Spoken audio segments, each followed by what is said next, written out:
Seigneur, si tu m'enlevais ton amour, que deviendrais-je sans toi?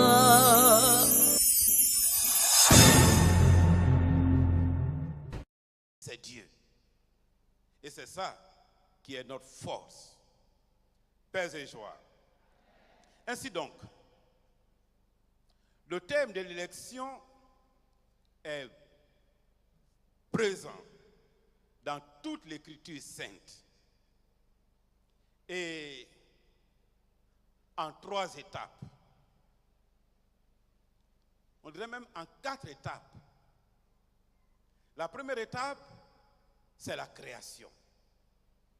L'homme est élu de Dieu dès le départ. Voilà pourquoi Dieu crée l'homme, non pas comme il a créé les autres réalités.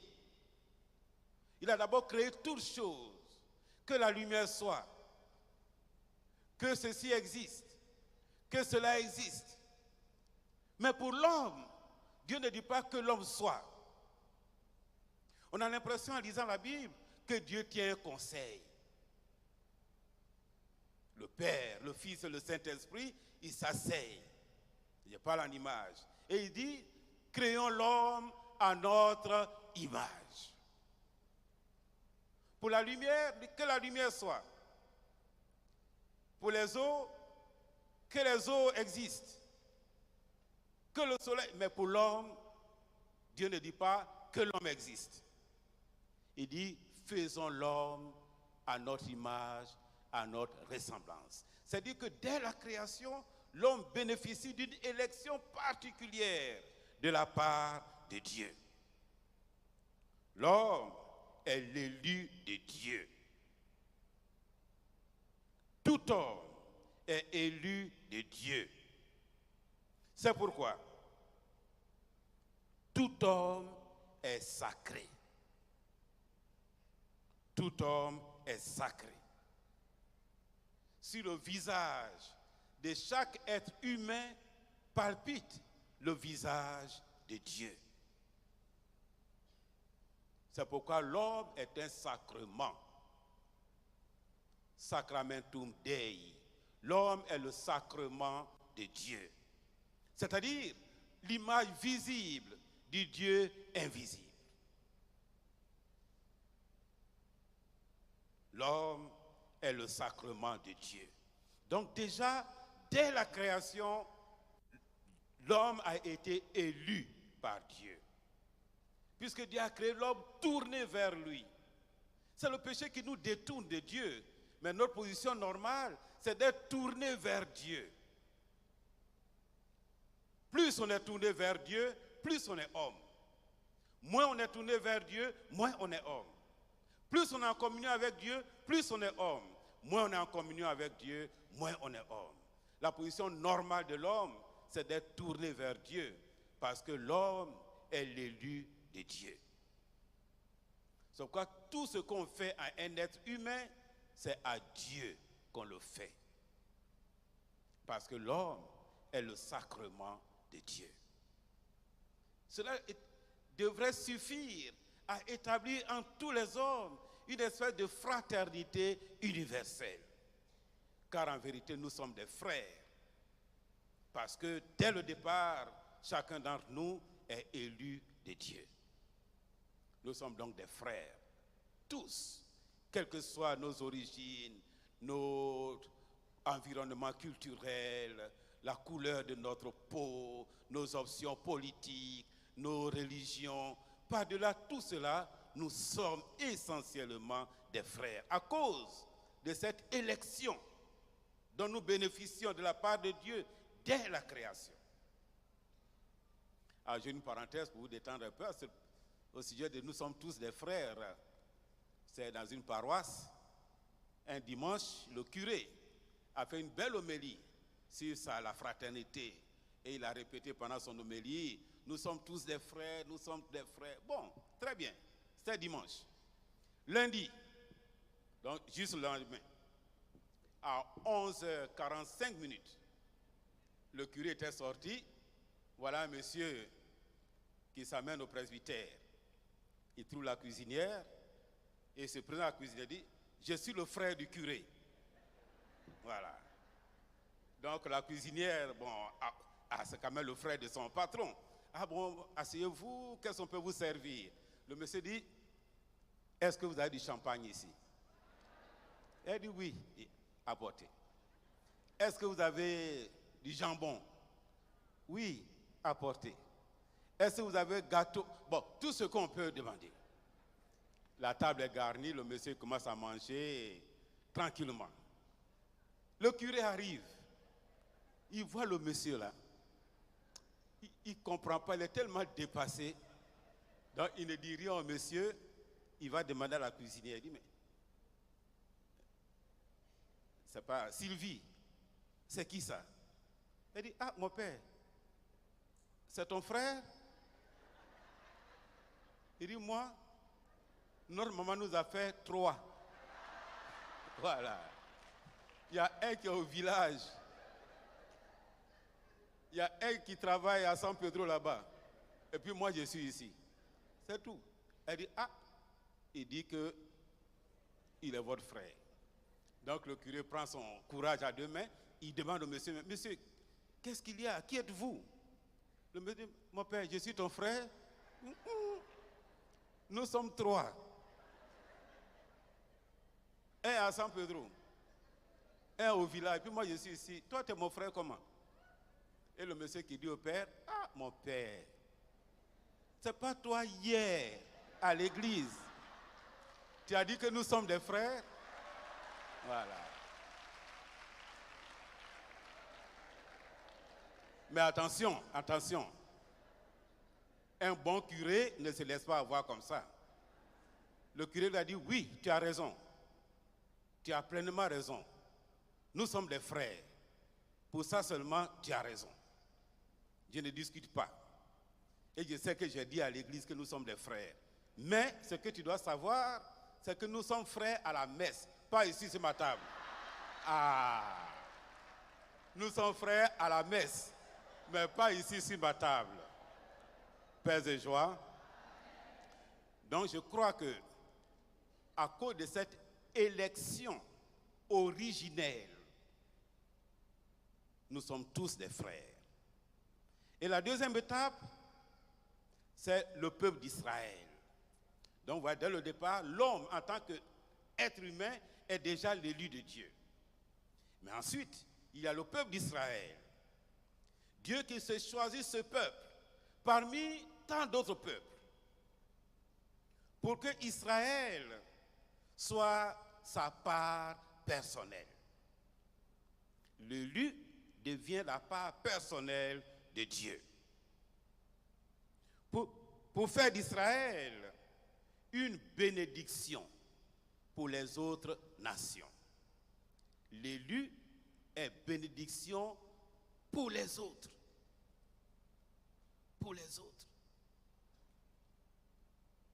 Donc l'élection au fond a une dimension ecclésiale et communautaire. On est élu pour être une bénédiction pour les autres. Par exemple, si dans une famille, il y a un seul chrétien dans la famille, ce seul chrétien-là devient bénédiction pour toute la famille. C'est ça l'élection. L'élection fait de l'élu une bénédiction pour les autres. Dans un lieu de travail, dans un service, s'il y a un seul élu de Dieu, c'est-à-dire un seul chrétien, ce seul chrétien-là devient une bénédiction pour tous ses collègues, pour tous ses confrères. Donc Dieu choisit Israël pour qu'Israël soit bénédiction pour les autres nations. Donc voilà l'étape d'Israël. Voilà l'étape d'Israël. Mais à l'intérieur d'Israël, Dieu choisit des personnes pour faire de ses élus, pour le bien de l'ensemble. On peut citer les patriarches, on peut citer les rois, on peut citer les prêtres et les lévites, on peut citer les prophètes.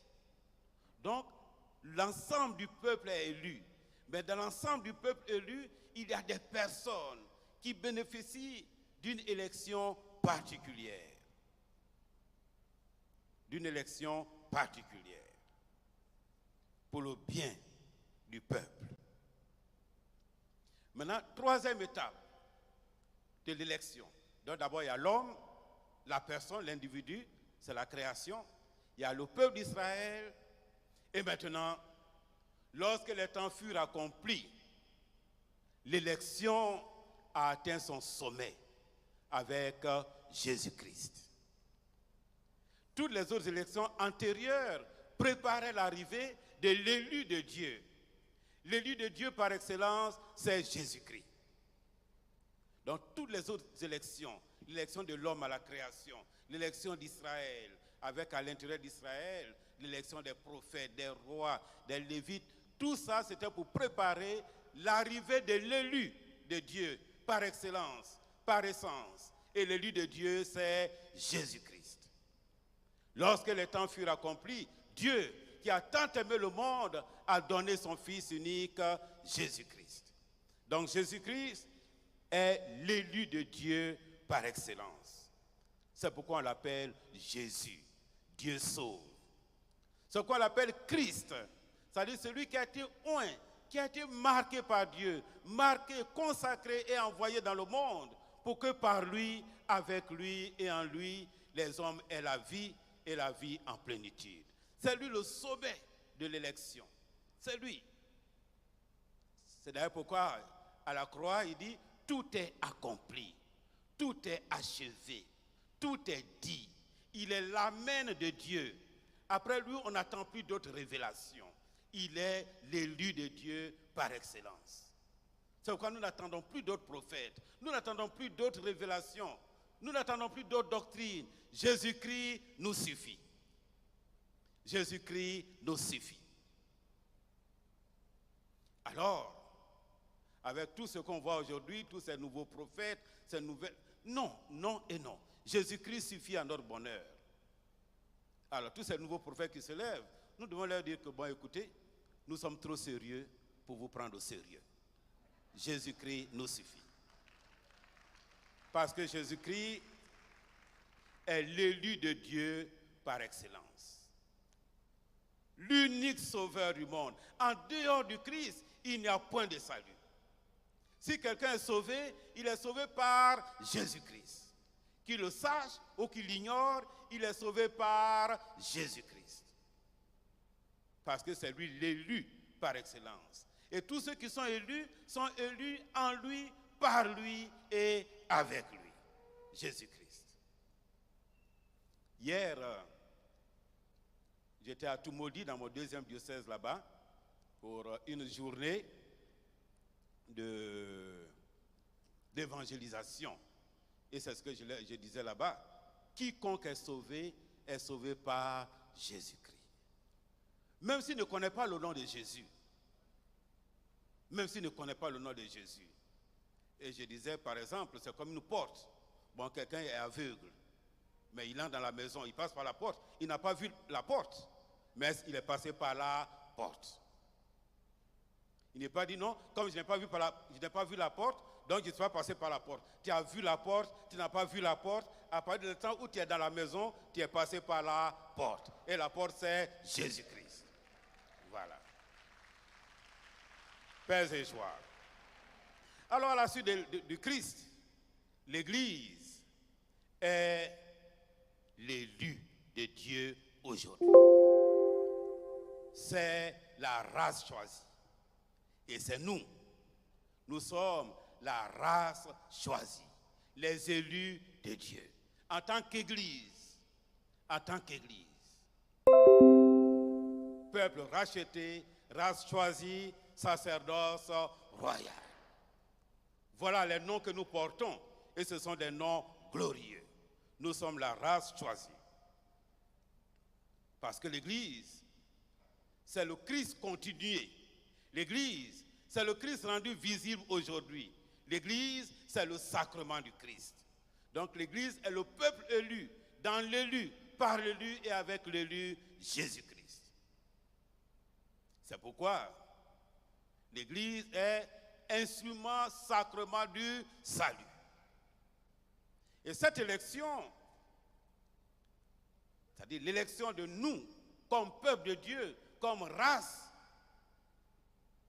choisie, cette élection est scellée dans le sang du Christ. Au début, je vous disais qu'il y a une corrélation entre élection et alliance. Élection et alliance vont ensemble. Eh bien, dans le cas de l'Église, race choisie, peuple racheté, eh bien, cette élection est scellée dans le sang du Christ, sang de l'alliance nouvelle et éternelle. Et du coup, le Christ est le grand prêtre de cette nouvelle alliance. Et cette élection concerne l'Église dans son ensemble. C'est l'Église tout entière qui est la race choisie. C'est l'Église tout entière, en tant que peuple de Dieu. L'Église. Voilà pourquoi, frères et sœurs, l'Église est sainte.